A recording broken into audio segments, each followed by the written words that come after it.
कभी होना कमजोर, भैया दे दो कलाई, बहन आई है मेरी राखी की डोर। कभी होना कमजोर, भैया दे दो कलाई, बहन आई है मेरी राखी की डोर।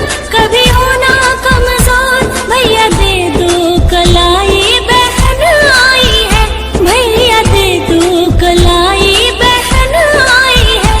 कितना रिश्ता है पावन, महीना भी सावन, भैया खा लो मिठाई, बहन लाई है मेरी राखी की डोर। कभी होना कमजोर, भैया